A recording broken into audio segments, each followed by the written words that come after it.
Hello दोस्तों, स्वागत है आप सभी का मेरे YouTube channel Sachin education hub पर।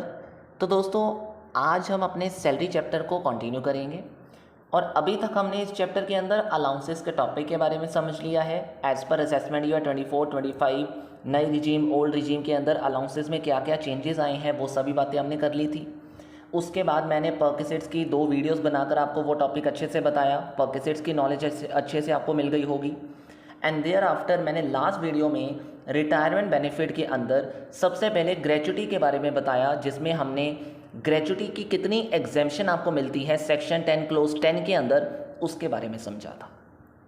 आज की इस वीडियो के अंदर रिटायरमेंट बेनिफिट्स के टॉपिक को कंटिन्यू करेंगे और सेक्शन 10 क्लोज 10 ए के अंदर पेंशन की एग्जेम्पशंस के बारे में और सेक्शन 10 क्लोज डबल ए के अंदर लीव एनकैशमेंट की एग्जेम्पशन के बारे में हम डिस्कशन करने जा रहे हैं आज।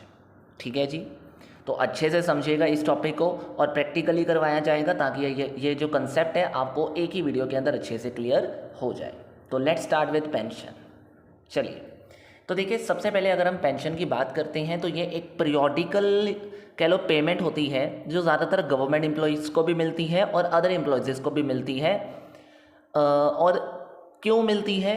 क्योंकि कहीं ना कहीं एम्प्लॉयज़ ने जितने साल भी अपने एम्प्लॉयर के लिए काम किया होता है, अपनी कंपनी के लिए काम किया होता है, तो एज एन एप्रिसिएशन आप कह सकते हो कि रिटायरमेंट उनका सुख शांत से बीते, अच्छा बीते, उसके लिए कई बार जो कंपनीज़ हैं रिटायरमेंट बेनिफिट के तौर पर उनको कुछ पैसे दे देती है in the way of pension, right.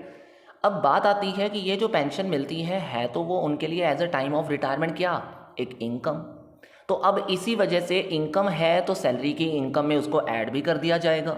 लेकिन सरकार कहती है कोई बात नहीं, आपने अपने एम्प्लॉयर के लिए अच्छे से जी जान से काम किया और बहुत प्यार से काम किया और सही तरीके से काम किया, तो इसके लिए हम भी आपका साथ देते हैं। तो उन्होंने सेक्शन 10 क्लोज 10 के अंदर आपको कुछ एग्जेम्पशन भी प्रोवाइड करी है। एग्जेम्पशन प्रोवाइड करते टाइम उन्होंने बोला कि देखिए, सबसे पहले जो पेंशन है वो दो पार्ट्स में बांटी गई है। पहले अनकम्यूटेड पेंशन और दूसरा कम्यूटेड पेंशन। अनकम्यूटेड पेंशन का मतलब है जब एक एम्प्लॉय को पीरियोडिकली क्या मिल रही है, उसकी पेंशन की अमाउंट मिल रही है। पीरियोडिकली मतलब मंथली बेसिस पे भी हो सकता है और क्वार्टरली बेसिस पे भी उसको मिल रही हो सकती है। तो in simple term period basis पे उसको मिल रही है ना, यानी लमसम अमाउंट एक साथ तो नहीं मिल रही। तो अगर आपको पीरियोडिकली कोई अमाउंट मिल रही है पेंशन की तो वो फुली टैक्सेबल मानी जाएगी। ठीक है जी, तो सरकार कहती है अगर आप पीरियोडिकली अपनी अमाउंट लेते हो ना पेंशन की, वो फुली टैक्सेबल है। लेकिन अगर आप कम्यूटेड पेंशन लेते हो, मींस लमसम बेसिस पे ही अपनी मतलब क्या कर लेते हो, अपनी पीरियड वाइज जो पेंशन है उसको एक बार में ही लमसम में सारी अमाउंट ले लेते हो, कम्यूटेड करवा लेते हो, तो उस केस में आपको 2 पार्ट्स में बांट दिया जाएगा। पहला केस, अगर तो आप गवर्नमेंट एम्प्लॉई हो, गवर्नमेंट के प्यारे प्यारे छोटे छोटे बच्चे हो, तो वहाँ पे आपको ऑब्वियसली मैं बार बार बता चुका हूँ कि गवर्नमेंट एम्प्लॉई के केस में हर एक चीज़ एग्जेम्पशन के तौर पर जाती है। तो इसीलिए अगर पेंशन भी गवर्नमेंट एम्प्लॉई को रिटायरमेंट के टाइम पर मिलेगी, कोई कम्यूटेड पेंशन मिलेगी, तो वो गवर्नमेंट एम्प्लॉयज़ के लिए फुली एग्जेम्प्ट मानी जाएगी, यानी उसको सैलरी का पार्ट नहीं बनाया जाएगा। और on the other side other employees यानी अदर नॉन गवर्नमेंट एम्प्लॉयज़ की बात करते हैं, यानी अगर हम नॉन गवर्नमेंट एम्प्लॉयज़ की बात करते हैं तो पेंशन की एग्जेम्पशन जो आपको मिलेगी ना, देखो टैक्सेबल तो लगेगी वो मतलब टैक्सेबल तो होगी पेंशन, लेकिन कितनी टैक्सेबल होगी और कितनी एग्जेम्प्ट होगी वो पेंशन, अब हम वो देखने जा रहे हैं।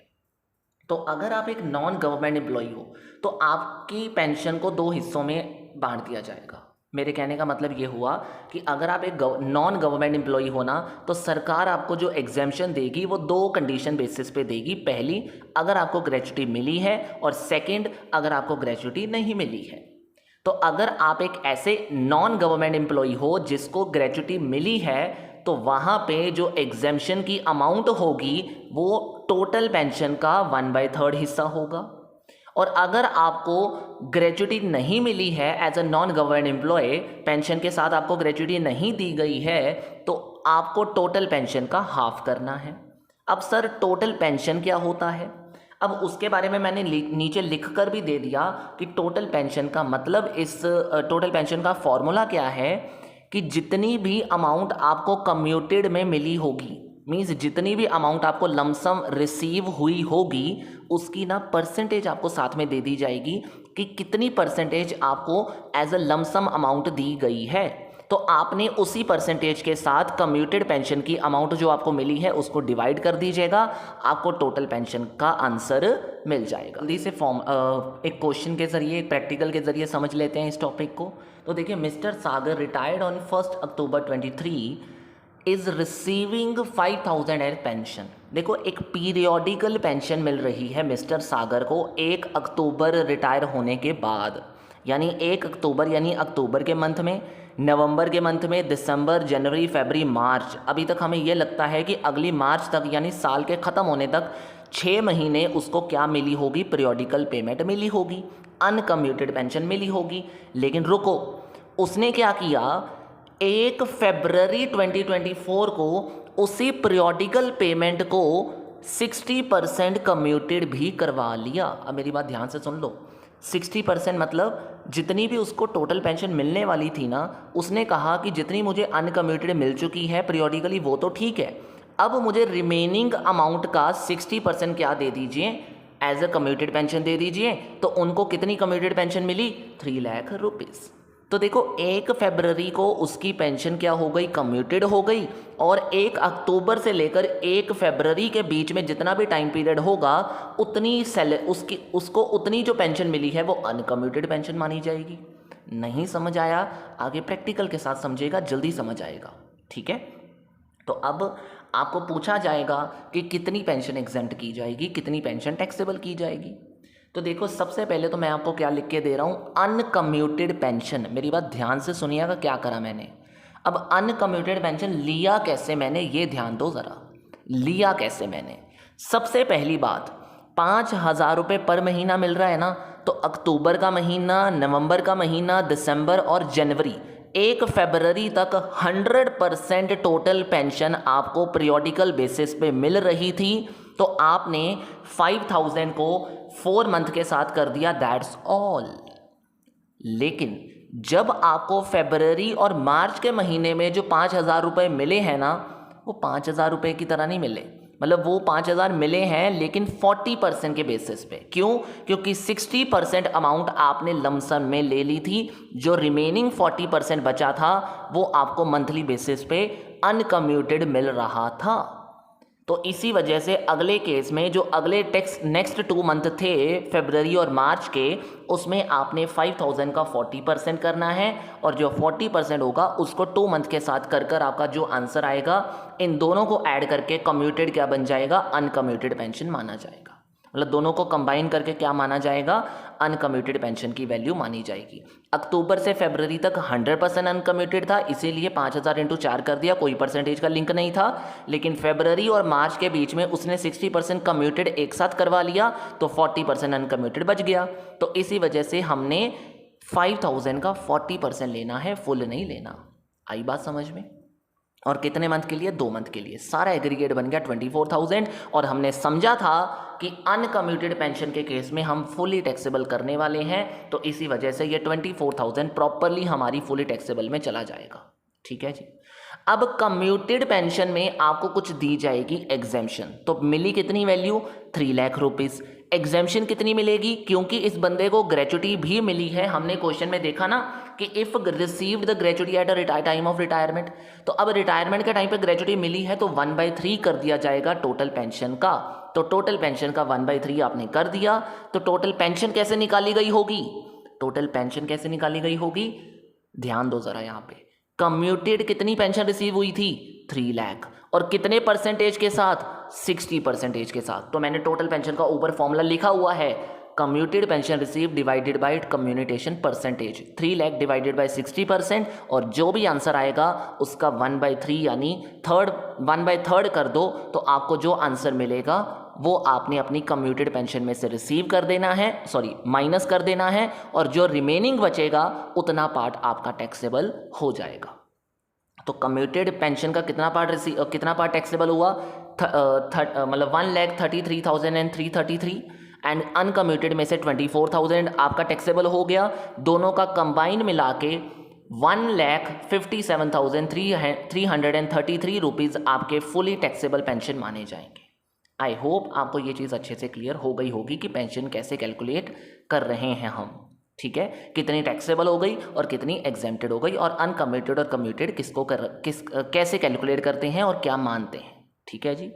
चलिए अब हम लेकर चलते हैं आपको अगले कंसेप्ट के ऊपर, that is leave encashment. Section 10 close 10AA के अंदर आपको इसकी एग्जेम्पशन दी गई है कि देखो एक एम्प्लॉय को पूरे साल में कुछ लीव्स दी जाती हैं कि आपको इतनी लीव अलाउड है। अगर वो कुछ लीव्स नहीं लेता तो उसके बदले में उसके पैसे जो बनते हैं वो पैसे उसको एज ए रिटायरमेंट बेनिफिट दे दिए जाते हैं। तो अब वो रिटायरमेंट बेनिफिट की तरह दिए जा रहे हैं, तो सरकार से हम मांग करते हैं कि उसके ऊपर एग्जेम्पशन भी दे दी जाए थोड़ी सी। तो सरकार ने कहा कि सबसे पहले मेरी बात ये सुनिएगा कि अगर आप एक अपना रिटायरमेंट बेनिफिट यानी लीव सैलरी जो कि रिटायरमेंट बेनिफिट है वो सर्विस के दौरान लेते रहते हो तो वो फुली टैक्सेबल है, क्योंकि रिटायरमेंट का बेनिफिट सर्विस के दौरान ले रहे हो तो भाई साहब वो एडवांटेज जो था वो तो लिया नहीं आपने, तो इस वजह से वो फुली टैक्सेबल होगा। लेकिन अगर सिमिलरली रिटायरमेंट के टाइम पर ले रहे हो ना तो फिर उसको दो ही हिस्सों में बांटा जाएगा, गवर्नमेंट एम्प्लॉई और नॉन गवर्नमेंट एम्प्लॉई में। गवर्नमेंट के बच्चे हो तो फुली एग्जेम्प्ट हो जाएगा, लेकिन अगर गवर्नमेंट के बच्चे नहीं हो, अदर एम्प्लॉई में आ जाते हो, तो 4 कंडीशन में से जो भी लीस्ट होगा ना, नीचे दी गई 4 कंडीशन में से जो भी सबसे लोअर ऑफ होगा वो वैल्यू आपकी लीव सैलरी में से माइनस कर दिया जाएगा और जो रिमेनिंग बच जाएगी वो टैक्सेबल लीव एनकैशमेंट की वैल्यू मानी जाएगी। देखिएगा ज़रा, सबसे पहले स्टैच्यूटरी लिमिट जो कि 25 लाख दी हुई है।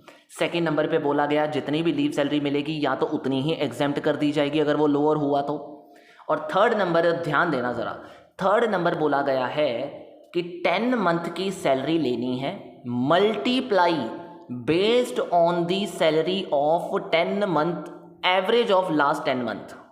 अब मेरी बात ध्यान से सुनिएगा, एवरेज ऑफ लास्ट 10 मंथ का मतलब क्या होता है कि जितनी भी पर मंथ सैलरी है उसको 10 के साथ मल्टीप्लाई करके 10 के साथ डिवाइड कर दो। सर वो तो फिर से पर मंथ आ जाएगा, करके देखोगे जब ना तब पता चलेगा, क्योंकि इसके क्वेश्चंस ऐसा नहीं है। देखो अगर हर मंथ की सैलरी डिफरेंट हुई तो आंसर डिफरेंट आ सकता है ना।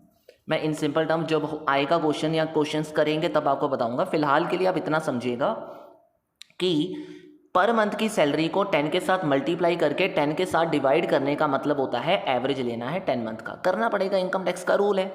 और 10 मंथ के साथ ही दोबारा मल्टीप्लाई करना पड़ेगा, करके दिखाऊंगा। अगर आपको नहीं समझ आया तो प्रैक्टिकल के साथ जल्दी समझ आएगा, करिएगा नीचे। लेकिन उससे पहले फोर्थ पॉइंट आपको ये बोलता है कि जितनी सैलरी आपने नहीं ली ना उसकी कैश मतलब उसको कैश में कन्वर्ट किया जाएगा, और जितना भी कैश में कन्वर्ट करके आंसर आएगा इन चारों को लोअर ऑफ देखा जाएगा, और लोअर ऑफ देकर जो आंसर आएगा वो एग्जेम्पशन मानी जाएगी। ठीक है, अब पॉइंट ये आता है कि कैश इक्विवेलेंट भी जो है ना वो 10 मंथ एवरेज सैलरी बेसिस पे लेना है। अब पॉइंट वहीं पे आ जाता है कि लीव सैलरी की कैलकुलेशन करते समय लीव ड्यू कैसे निकालेंगे। जितनी लीव्स अलाउड पूरे टाइम पीरियड में, मतलब पूरे काम करते टाइम पीरियड में, यानी जितने साल भी आपने उस जगह पर काम किया, जितनी भी लीव आपको अलाउड दी जाती थी उसमें से जितनी लीव आपने अवेल करी उसको माइनस कर दिया जाएगा, और जितनी लीव बच गई उसके पैसे आपको मिल जाएंगे। ठीक है जी, अब इस चीज़ को मैं थोड़ा सा डिटेल में समझाता हूं, और कैश इक्विवेलेंट और थर्ड पॉइंट कैसे कैलकुलेट करते हैं इसके बारे में हम समझेंगे अभी। ठीक है, एक एग्जाम्पल लेकर करते हैं। मिस्टर गुप्ता जी रिटायर हो गए 1 दिसंबर को, और 20 साल की सर्विसेज उन्होंने अपने एम्प्लॉयर को प्रोवाइड करके रिटायरमेंट ली है, और 5 लाख रुपए की उनको लीव सैलरी मिलती है यहाँ पे। अब आपके माइंड में आएगा सर सैलरी का लेना है ना परसेंटेज, तो सैलरी कितनी कौन सी लेंगे, क्या सैलरी का मतलब है, जो HRA में पड़ा था ना सैलरी का मतलब वही इसमें बन जाएगा। मतलब basic salary, dearness allowance retirement वाला, और कमीशन ऑफ परसेंटेज, बस और कुछ भी नहीं। तो यहीं पे आपको बेसिक सैलरी भी दे दिया और साथ में लिख कर दे दिया कि डियरनेस अलाउंस भी इसमें इंक्लूडेड है, और total basic salary dearness allowance include करने के बाद यहाँ पे 5500 पर मंथ नहीं है 6600 है, मिस्टेकनली 5500 लिख दिया है, इट इज 6600 पर मंथ। ठीक है, 6600 पर मंथ है, इस चीज़ को ध्यान से करिएगा। एंड देयर आफ्टर कमीशन भी दे दिया आपको, बोनस भी दे दिया, और लीव सैलरी कितना मतलब सॉरी लीव कितनी आपने अवेल करी है वो बता दिया मैंने, और मैक्सिमम लीव कितनी अलाउड है आपको वो बता दिया मैंने। ठीक है, 30 अलाउड होती हैं, अगर 30 से ज़्यादा अलाउड कर भी दी ना तो याद रखिएगा सरकार कहती है हम आपको 30 से ज़्यादा अलाउड नहीं करेंगे। अब जल्दी से क्वेश्चन की तरफ बढ़ते हैं कि अगर आप एक नॉन गवर्नमेंट एम्प्लॉय हो तो कैसे कैलकुलेशन की जाएगी। कितनी सैलरी मिली थी आपको? 5 लाख रुपए। चारों का आंसर निकालिए ज़रा। सबसे पहले स्टैच्यूटरी लिमिट 25 लाख आ जाएगा, एक्चुअली लीव सैलरी आपको 5 लाख रुपीज़ मिली थी। थर्ड पॉइंट पे ध्यान दीजिएगा ज़रा, थर्ड पॉइंट की कैलकुलेशन ज़रा ध्यान दीजिएगा। 10 मल्टीप्लाई, मैंने वहाँ पे लिखा था ना 10 मल्टीप्लाई तो करना ही है आपने। अब ध्यान देना ज़रा, पर मंथ कितनी बोली थी मैंने सैलरी? 66 डियरनेस अलाउंस इंक्लूड करने के बाद 6600 पर मंथ बनी थी एक महीने की। तो 10 महीने से मल्टीप्लाई करके 10 महीने के साथ डिवाइड कर कर आपको उसका एवरेज मिल जाएगा। तो वही चीज़ मैंने करी, 66 को 10 के साथ मल्टीप्लाई करके 10 के साथ डिवाइड करके आपको जो आंसर मिलेगा तो मिलेगा भी 66 ही, क्योंकि 10 से 10 कट जाएगा। तो दोबारा से 66 को मल्टीप्लाई करो 10 के साथ, कैलकुलेशन देखो ज़रा, 10 के साथ 10 कट गया तो 66 इंटू 10 बच गया, तो 6600 इंटू 10 क्या बन गया? 66,000। ये जो सैलरी निकाली है ना, यही सैलरी 4th नंबर कैलकुलेशन में काम आएगी। ध्यान दीजिएगा ज़रा, 4th नंबर पे हमने क्या पढ़ा था कि कितनी कैश आपको मिलेगा लीव सैलरी ड्यू के ऊपर। सबसे पहले हम ये निकालेंगे कि कितनी सैलरी उसने मतलब कितनी लीव उसकी ड्यू हो गई थी। तो देखो ज़रा कितनी लीव अलाउड है। अलाउड कैसे निकाला जाएगा? 30 मैक्सिमम अलाउड बोली गई थी ना एक साल में, तो कितने साल उसने काम किया? 30 मल्टीप्लाई बाय 20, तो 600 दिन की लीव उसको अलाउड करी गई थी पूरे टाइम पीरियड के अंदर, और उसने ली कितनी? 480 डेज। तो बच कितनी गई? 120 डेज। तो 120 डेज के अकॉर्डिंग उसको क्या दी जाएगी? कैश इक्विवेलेंट लीव दी जाए, मतलब कैश इक्विवेलेंट के पैसे मिलेंगे, मतलब लीव सैलरी के पैसे कैश में मिलेंगे। अब कैश इक्विवेलेंट कैसे निकाला जाएगा? जितने भी दिन हमने निकाले 120 डेज, उसको मैक्सिमम कितने दिन अलाउड हैं उसके साथ डिवाइड कर दो। तो 120 डिवाइडेड बाय क्या हो जाएगा? 30 डेज, मल्टीप्लाइड बाय, अब ध्यान देना ज़रा, मल्टीप्लाइड, यहाँ पे मैंने फॉर्मूला क्या लिखा था देखो ज़रा, average salary per month based on 10 month average. तो जितना भी 66,000 आपका आंसर आया था ना 3rd नंबर पे, उसको 10 एवरेज के साथ डिवाइड कर दो, मीन्स 10 मंथ एवरेज लेना है उसका। तो 10 के साथ डिवाइड कर दिया, तो 120 divided by 30 multiply by salary divided by क्या आ जाएगा? 6 डिवाइडेड बाय 10 मंथ एवरेज लेकर। तो ये प्रॉपर कैलकुलेशन आपको देखनी है, समझनी है, तब जाके आपका आंसर ये होगा। और जब हमने कैलकुलेशन करी तो उसका आंसर कितना आया? 26,400। तो चारों में से सबसे लोएस्ट कौन था? 26,400। तो आपकी टोटल वैल्यू में से उसको माइनस कर दिया जाएगा, जो रिमेनिंग बच जाएगा वो टैक्सेबल क्या माना जाएगा? टैक्सेबल लीव सैलरी माना जाएगा। तो दैट्स